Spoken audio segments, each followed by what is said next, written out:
ఎన్నికల సందర్భంగా రాష్ట్రంలో చెలరేగిన హింసను కంట్రోల్ చేయలేకపోయిన అధికారులపై కేంద్ర ఎన్నికల సంఘం కొరడా జునిపించింది. 3 ఎస్పీలు, 1 జిల్లా కలెక్టర్ను సస్పెండ్ చేసింది. రాష్ట్ర ప్రభుత్వం ఇచ్చిన నివేదిక ఆధారంగా ఈ చర్యలకు దిగింది. పల్నాడు ఎస్పీ బిందు మాధవ్, అనంతపురం ఎస్పీ అమిత్ బర్డన్ను సస్పెండ్ చేసిన ఈసీ, తిరుపతి ఎస్పీ కృష్ణకాంత్ పటేల్, పల్నాడు కలెక్టర్తో లోతేటి శివశంకర్లపై బదిలీ వేటు వేసింది. ఈ 3 జిల్లాలకు చెందిన 12 మంది కింది స్థాయి పోలీసు అధికారులపై సస్పెన్షన్ వేటు వేసింది. ఈ 16 మందిపైన శాఖపరమైన విచారణ జరిపించాలని ఆదేశించింది. వారిపై ఛార్జిషీట్ వేయాలని స్పష్టం చేసింది. వారిపై శాఖపరమైన విచారణకు ఆదేశించింది.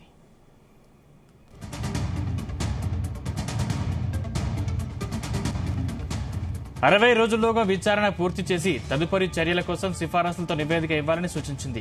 తమ ఆమోదం లేకుండా సస్పెన్షన్ ఎత్తివేయకూడదని, శాఖపరమైన చర్యలు నిలిపివేయకూడదని పేర్కొంది. సస్పెండ్ అయిన పల్నాడు, అనంతపురం ఎస్పీలు, బదిలీ అయిన తిరుపతి ఎస్పీ, పల్నాడు కలెక్టర్ స్థానంలో అర్హులైన ఐపీఎస్, ఐఏఎస్ అధికారుల పేర్లతో జాబితాను ఉదయం 11 గంటల్లోగా పంపాలని సూచించారు.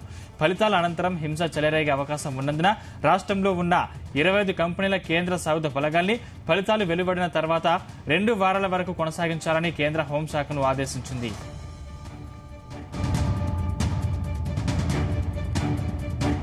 పోలింగ్ జరిగిన సమయంలో, ఆ తర్వాత పల్నాడు, అనంతపురం, తిరుపతి జిల్లాల్లో చోటు చేసుకున్న హింసాత్మక ఘటనలపై ఎన్నికల సంఘం పరిశీలకులు ఇచ్చిన నివేదికలు, మీడియా కథనాలను పరిగణలోకి తీసుకుని కేంద్ర ఎన్నికల సంఘం సిఎస్ జవహర్ రెడ్డి, డీజీపీ హరీష్ కుమార్ గుప్తాలను ఢిల్లీకి పిలిపించి వివరణ కోరింది. వారిద్దరూ సిఈసి రాజీవ్ కుమార్, కమిషనర్లు జ్ఞానేష్ కుమార్, సుఖ్బీర్ సింగ్ సందుల ముందు హాజరయ్యారు. హింసాత్మక ఘటనల్ని నిలువరించకపోవడానికి కారణమేంటి? అందుకు బాధ్యులెవరు? రాష్ట్రంలో 14 సమస్యాత్మక అసెంబ్లీ స్థానాల్ని గుర్తించినా అక్కడ జరగబోయే ఘటనల్ని ఊహించడంలో ఎందుకు విఫలమయ్యారు? అల్లర్ల నివారణకు ముందస్తు చర్యలు ఎందుకు చేపట్టలేకపోయారు అని ఎన్నికల కమిషనర్లు వారిద్దరిని ప్రశ్నించి వివరాలు తెలుసుకున్నారు.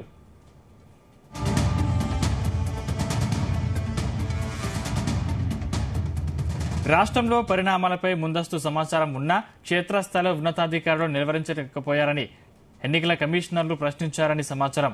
ఈ 2 అధికారులు ఇచ్చిన సమాచారం మేరకు వారి నుంచి వివరాలను సేకరించిన కేంద్ర ఎన్నికల సంఘం ఆ 3 జిల్లాలకు చెందిన 16 మంది అధికారులపై వేటు వేశారు.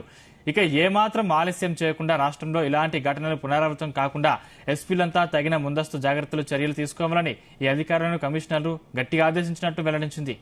నిందితులపై సకాలంలో ఛార్జిషీటు దాఖలు చేయాలని ఆదేశించింది.